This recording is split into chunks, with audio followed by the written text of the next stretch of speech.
Halo semuanya, Assalamualaikum warahmatullahi wabarakatuh. Shalom, Om Swastiastu, Namo Buddhaya, Salam Kebajikan. Hai guys, selamat datang kembali di Armabi Podcast. Wah, udah lama ya kita nggak menyapa kalian. Gimana nih kabarnya? Semoga kalian di sana baik-baik aja ya. Nah, tak kenal maka kata sayang, jadi biar sayang kita kenalan dulu yuk. Kenalin, aku Ida Pratista, bisa dipanggil Ida dari PSKB Angkatan 2021. Nah, udah kenalan nih. Udah disayang nggak nih? Kalau udah disayang, jangan lupa ya diberi kepastian. Bahas-bahas kepastian, kita udah denger dan lihat nggak sih? Kalau tahun ajaran 2022-2023, sesuai surat rektor, kita sudah diberi kepastian nih. Kalau kita bakal luring atau melakukan pembelajaran tatap muka. Aduh, aduh, aduh, pasti kalian seneng gak sih? Atau kalian takut? Kalau aku sendiri sih seneng-seneng takut. Senangnya bisa ketemu teman-teman dan takutnya waktu ujian nih guys. Bingung banget belajarnya gimana, atur waktunya gimana, dan sebagainya. Atau mungkin dari kakak-kakak yang sudah pernah luring, malah lebih suka luring. Dan apa sih sebenarnya sihnya kuliah luring dan hybrid ini? Dimana di akhir-akhir ini banyak ditakutin sama angkatan 2021 yang akan beranjak ke hybrid dan luring nih. Eits, tapi guys, kalian beruntung banget dengerin podcast ini. Karena pada podcast kali ini kita akan membahas mengenai pengalaman dan perbedaan kuliah hybrid dan luring, serta starter kit yang dibutuhkan dari narasumber yang sangat berpengalaman dan tentunya KBL. Keren banget loh. Nah, kali ini aku nggak sendirian nih guys. Pada penasaran nggak sih siapa yang nemenin aku kali ini untuk berbagi pengalamannya dalam menjalani perkuliahan hybrid dan luring? Pasti penasaran kan? Yuk, kita sambut yuk kakak-kakaknya. Halo Kak Farah dan Kak Angel. Boleh nih Kak, sebelum berbincang-bincang, kita kenalan dulu nggak sih? Boleh nih di-spill nama, angkatan, asal, status juga boleh banget nih Kak. Aku sapa dulu ya. Halo Kak Farah. Halo Ida. Boleh nih Kak, kenalan nama, angkatan, asal, status juga boleh. Siapa tahu Kak, ada yang naksir, yang denger. Halo semuanya, kenalin aku Farah dari nama panjangku Farah Sadida, biasa dipanggil Farah dari PSKB 2019. Statusnya abu-abu. Salam kenal semuanya. Salam kenal Kak Farah, bisa aja nih Kak Farah. Nah, selain Kak Farah, ada Kak Angel nih. Halo Kak Angel, boleh dong Kak kenalan? Halo, halo Ida, halo Kak Farah. Kenalin, aku Angel, angkatan 2020 dan aku dari Pontianak, buat status abu-abu juga sih sama kayak Kak Farah. Wah, kedua narasumber kita pada abu-abu nih guys. Boleh diwarnain ya untuk hari-harinya. Nah, kita udah kenalan nih sama kedua narasumber hebat kita. Lanjut nih Kak, udah siap belum nih kita ngobrol-ngobrol? Siap. Siap dong. Oke, karena kakak-kakaknya udah siap, yuk mari kita lanjut. Nah, aku mau tanya nih, nanti ke Kak Angel mewakili angkatan 2020 yang dari daring menuju ke hybrid, dan Kak Farah mewakili angkatan 2019 yang pernah luring. Nah, buat Kak Angel nih Kak, angkatan Kak Angel berarti pernah ikut hybrid ya Kak berarti? Yoi, bener banget.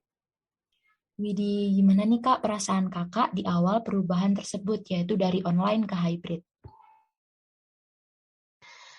Em, Kalau aku campur aduk sih. Pertamanya itu pasti excited banget. Karena ini kan yang ditunggu-tunggu setelah 1,5 tahun online. Tapi di sisi lain itu aku juga ngerasa udah nyaman sama online. Ya karena rasa nggak sabar. Tapi awal-awal masih ada rasa nggak rela juga. Karena udah keenakan online gitu. Bener banget nih perasaan Kak Angel kayaknya mewakili ya buat angkatan 2021, seneng-seneng takut gitu. Kita sama sih Kak. Terus menurut Kak Angel nih bedanya tuh gimana sih Kak antara online dengan hybrid? Boleh nih sharing buat teman-teman. Kalau hybrid kan itu masih ada online-nya ya kalau kami. Kalau menurut aku perubahannya itu yang nggak terlalu signifikan banget sih, karena kelas teorinya secara teori itu masih disampaikan secara online, baru skill-nya yang offline. Nah kalau hybrid tuh enaknya kita langsung ketemu dan interaksinya itu lebih nggak terbatas baik ke dosen ataupun ke teman-teman mahasiswa. Nah kalau online kan rasanya lebih nggak bebas ya buat ngobrol atau nanya. Kalau online itu misal kita mau nanya nih, pasti ada rasa jadi center of attention gitu karena semuanya pada diam dan kita sendiri doang yang bersuara kan. Nah, kalau offline itu menurut aku lebih luas sih. Kita buat nanya ataupun buat interaksi itu lebih enak kayak gitu. Nah, tuh guys, boleh tuh didengerin Kak Angel. Jadi kalian yang masih takut-takut gitu, mending gas aja nggak sih hybridnya? Jangan takut-takut lagi guys. Kemudian nih Kak, pertama kali hybrid, ya pasti deg-degan nggak sih Kak Angel? Ya, deg-degan sih pasti ada ya, apalagi waktu pertama kali ya ujian skill offline. Bah, itu bener-bener deg-degannya bikin gak bisa tidur tau. Wah, bener banget nih, apalagi ujian ya kan Kak. Tapi gimana Kak, lama-lama seru nggak rasanya hybrid gitu? Ya lama-lama pastinya seru sih, karena kita kan udah adaptasi ya, jadi udah paham gitu sistem belajar offline-nya itu gimana, terus juga suasananya juga, kita udah adaptasi lah sama suasananya gimana, jadi lebih enjoy gitu lama-lama. Kalau dari Kak Farah, dulu Kak Farah pernah mengikuti luring ya Kak berarti? Ya, betul banget. Jadi Kak Farah pernah luring nih guys. Gimana nih Kak perasaan Kakak di awal perubahan teknis pembelajaran yaitu dari luring ke daring? Lebih seru luring atau daring nih Kak? Wah, kalau untuk awal-awal ya, awal-awal itu aku masih ingat banget itu pas masa-masa habis ujian. Jadi menuju ujian perbaikan, itu kita tiba-tiba ada pengumuman ada COVID dan juga semuanya tiba-tiba didaringkan. Nah, karena kita itu masih habis ujian dan mau ujian perbaikan, tiba-tiba ujian perbaikannya itu dibatalin dan juga semua itu benar-benar nggak boleh keluar dari kos. Jadi stay di Malang dulu tapi nggak ngapa-ngapain jadi bingung kan awalnya itu kayak aku excited wah akhirnya dimundurin nih ujian perbaikannya kan kita kan nggak mikir selama ini kan untuk pandeminya jadi kayak awal-awal wah seru banget terus pas udah tengah-tengah juga lumayan takut kan karena masih di kos dan juga belum boleh kemana-mana nah itu udah mulai khawatir kita di kos aja kemudian nyetok makanan karena nggak berani beli GoFood aja itu nggak berani gitu loh terus akhirnya pengumuman daring dan semuanya boleh pulang. Nah, pas awal-awal juga, wah kayak gimana ya kuliah daring, kita bisa kuliah dari rumah aja gitu, bisa lihat teman-teman, tapi dari rumah aja. Awalnya kayak excited gitu kan, penasaran. Tapi lama-lama juga capek juga ternyata ya burn out. Karena kan kita nggak bisa interaksi sama orang, interaksinya hanya di depan laptop aja. Dan juga banyak kegiatan organisasi yang nggak bisa maksimal, terutama yang kayak ke desa-desa atau ke sekolah-sekolah yang memang event-event yang harus di kampus. Akhirnya kan itu juga terkendala kan. Jadi pas tengah-tengah perdaringan ini aku juga cukup capek sih dan juga cukup bosen dan pengen kapan sih bisa offline gitu. Tapi pas udah mulai akhir-akhir ini udah mulai bisa beradaptasi dengan kuliah online dan juga skill online, tapi tetap sih lebih seruan luring menurutku ya. Wah iya sih Kak, tentunya shock banget ya karena tiba-tiba dari luring yang ketemu sama teman-teman tiba-tiba langsung daring dan berhadapannya sama laptop aja dan itu tentunya juga buat bikin kita juga cepat bosan.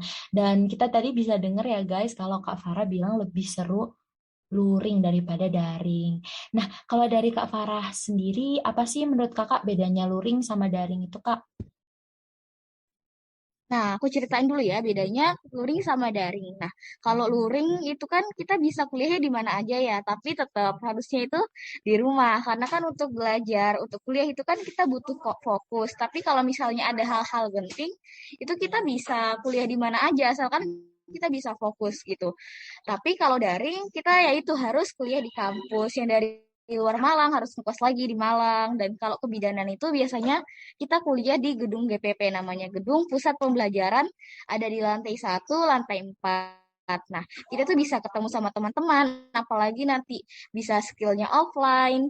Kita apa nggak perlu menyiapkan banyak alat di kos. Kalau luring kan kita memerlukan membuat alat dan juga buat patung sendiri yang dimana itu memang sih bisa terbentuk tapi tidak sesuai standarnya gitu lah. Jadi cuma apa adanya. Sedangkan kalau kita kuliah offline, skill offline gitu kan mendapatkan peralatan yang memadai dari kampus dan juga banyak banget kegiatan-kegiatan seru yang offline itu kayak pengabdian dan lain-lain tuh seru banget sih karena kalau online itu kan kita nggak bisa kayak gitu. Nah, tapi kalau luring juga biasanya ada kegiatan sih ya, tapi gitu kan. Kegiatannya itu online di rumah aja. Kadang itu kita nggak bisa fokus ngikutin agendanya itu karena ada tabrakan sama agenda lain lah atau karena kita posisinya di rumah. Jadi kita mungkin disuruh bantuin ini itu sama keluarga yang dimana kita nggak bisa fokus juga sih sama kegiatan ekstra yang di luar kampus itu. Wah, lengkap banget nih penjelasan dari Kak Farah. Dijelasin satu-satu dari awal enak nggak enaknya. Wah, luring seseru itu ya Kak, berarti ya ampun. Teman-teman pada masih takut nih untuk luring. Menurut Kakak, luring tuh recommended nggak sih Kak? Terutama kita nih Kak sebagai calon tenaga kesehatan yang nantinya kerjanya bener-bener ya harus onsite gitu kan ya ke pasien secara langsung. Menurut Kak Farah, recommended nggak Kak? Recommended banget, pakai banget, banget, banget. Karena kalau kita kuliah luring itu kan banyak hal gitu yang bisa kita lakukan dan juga kita juga bisa terjun ke masyarakat karena kan bidang ini kan kerjanya itu terjun ke masyarakat ya, bukan cuma ke pantum. Jadi skill-skill kebidanan ini bisa dilatih di kuliah luring ini karena kan memang apa dosen-dosennya itu benar-benar fokus ngelihat apakah yang kita lakukan ini salah atau benar dan juga skill kebidanan ini juga perlu jam terbang yang tinggi jadi perlu banyak latihan dan juga bukan hanya teori dan juga untuk teman-teman di kebidanan ini ada namanya ECE yaitu Early Clinical Exposure. Nah dan ini hanya bisa dilakukan secara offline. Jadi kalau misalnya bisa sih online, tapi itu kegiatannya tuh cuma memang tugas aja. Sedangkan kalau ECE offline ini kita bisa ke desa, kemudian kita magang di puskesmas, bisa ketemu pasien, dan juga itu benar-benar melatih banget skill kita, baik skill komunikasi, skill kebidanan. Dan ini memang butuh banget sih, karena kan kita menjaga dua nyawa ya. Kalau kita benar-benar tidak belajar benar-benar di skill luring ini, dan juga di perkuliahan luring ini, kita bakal keteteran dan juga mungkin banyak kekhawatiran-kekhawatiran lain. Jadi menurutku sangat butuh dan recommended untuk kuliah luring atau offline ini. Nah, itu kan dari Kak Farah, luring ada ECE nih. Mungkin dari Kak Angel, boleh dong Kak di-spill teknis pembelajaran waktu hybrid itu gimana Kak? Iya benar banget sih kalau teknis pembelajarannya yang aku alamin sejauh ini tuh kan baru skill ya, skillnya yang offline dan teori itu masih online. Ya kalau teori sama aja sih kalau kan kayak kita kelas online biasa. Jadi dosennya nampilin share screen PPT lalu sambil ngejelasin. Terus juga kalau misalnya kita mau nanya mesti raise hand lalu nanya dan itu tadi yang aku bilang kita jadi center of attention itu karena kita nanya tuh dipandangin sama orang gitu loh rasanya kan. Tapi kalau misalnya di kelas offline, kayaknya mungkin juga sama sih kalau secara teori, kalau teori ya. Kalau pembelajaran teori kayaknya juga sama kalau kita nanya ya tetap jadi center of attention dan lebih deg-degan juga sih kayaknya karena kita nanyanya langsung ke dosennya kan. Tapi kalau skill kenapa aku bilang lebih luas karena itu kan kita pembelajarannya dibagi-bagi per kelompok. Dari pengalaman aku kita itu dibagi-bagi per kelompok dan juga tiap kelompok itu dipegang sama satu dosen atau satu dosen itu megang berapa kelompok kayak gitu. Jadi dosennya itu bakal rolling untuk ngejelasin atau kalau misalnya ada yang kita bingung kan itu bisa nanya. Dan kenapa aku bilang lebih luas karena kita tuh nanya di depan teman-teman kelompok kita aja gitu loh. Dan kalau misalnya kita masih belum paham itu bakal dijelasin. Dan kalau misalnya dosen yang ngajarin itu bisa sambil dipraktekin kayak gitu. Jadi menurut aku lebih lebih paham lah, lebih enak gitu kalau luring. Wah, keren banget gak sih Kak Angel untuk teknis pembelajaran hybridnya? Nah, selanjutnya nih Kak Angel. Aku mau bikin temen-temen kepo dan merasa digantungin. Aku ingin mereka tetap selalu stay tune di Armabi Podcast. Karena di episode yang kedua kita akan membahas hal-hal yang paling ditanyain dan dijadikan salah satu hot news buat teman-teman menghadapi pembelajaran hybrid dan luring. Apa tuh? Kepo gak sih? Kalau kepo, kalian sebaiknya stay tune dan nantikan lagi podcast Armabi bersama saya Ida Pratista dan Kak Farah serta Kak Angel ya. Stay tune teman-teman.